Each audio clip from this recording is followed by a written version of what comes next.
આજે મિત્રો એક ફ્રી બેઠો હતો તો મને થોડો કંઈક યાદ આવ્યું તો મને થયું કે લાવો ચલો જરા આજે સોશિયલ મીડિયામાં શેર કરી દઉં.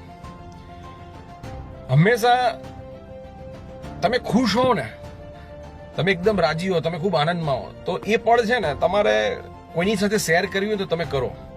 તમે જ્યારે ક્યારેક નવી ગાડી લાયા હો, 4 વ્હીલ લાયા હો, ક્યાંક કોઈ જગ્યાએ એબ્રોડ જવાનું થયું હોય, તમારા વિઝા પાસ થઈ ગયા હોય, તમે પરીક્ષામાં ઉત્તીર્ણ થઈ ગયા હો, સારા માર્ક્સથી પાસ થઈ ગયા હો, તમને સારી જોબ મળી હોય, તો એ વાત તમે શેર કરશો ને તમારા મિત્ર વર્ગમાં કે તમારા સગા સંબંધીઓમાં, તો ક્યારેક શું થશે, એ લોકો કદાચ વાહ કરશે અને ક્યાં તો તમારી ઈર્ષા કરશે વધુમાં વધુ, બીજું કંઈ નહીં કરે.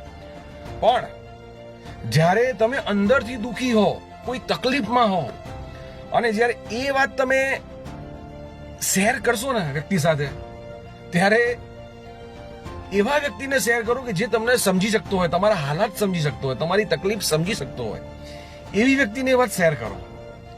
નહીતર શું થશે, તમે કોઈ પણ વ્યક્તિની સામે રોશો, તમે તમારી જે તકલીફ છે એની સામે મૂકશો, તે શું કરશે, થોડી વાર તમારી વાત સાંભળશે, પછી એ જ વાત છે ને તમારા જે મિત્ર વર્તુળ છે ને એની અંદર એ વાત ત્યાં મૂકશે અને તમારી મજાક કરશે કે અલા યાર પેલો આવ્યો તો ને આ રીતની વાતો કરતો હતો ને સાલો ડફોળ છે ને આમ ને ત્યાં રોવે છે, સાલો બાયલો છે.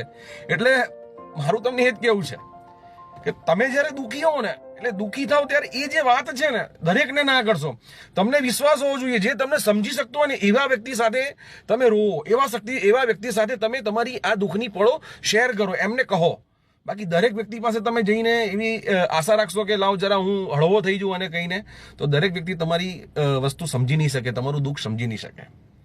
અર્જુન પોતે કૃષ્ણ સામે રડી શકે છે, એને ખબર છે કે એની પરિસ્થિતિ શું છે અર્જુનની. શ્રી કૃષ્ણ બધું જાણે છે, પણ જો અર્જુન બીજા જે પણ કૌરવો અને પાંડવો સામે રોવા જાય ને, મહાભારતના જે પણ પાત્રો સામે રોઈને પોતાનું દુઃખ વ્યક્ત કરે ને, તો બધા એની મજાક જ ઉડાવે.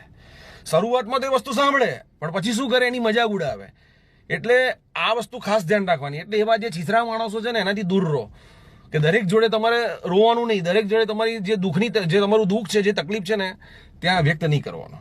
જો આ ખરેખર સાચું લાગ્યું હોય ને તો શેર કરી દો. હર હર મહાદેવ.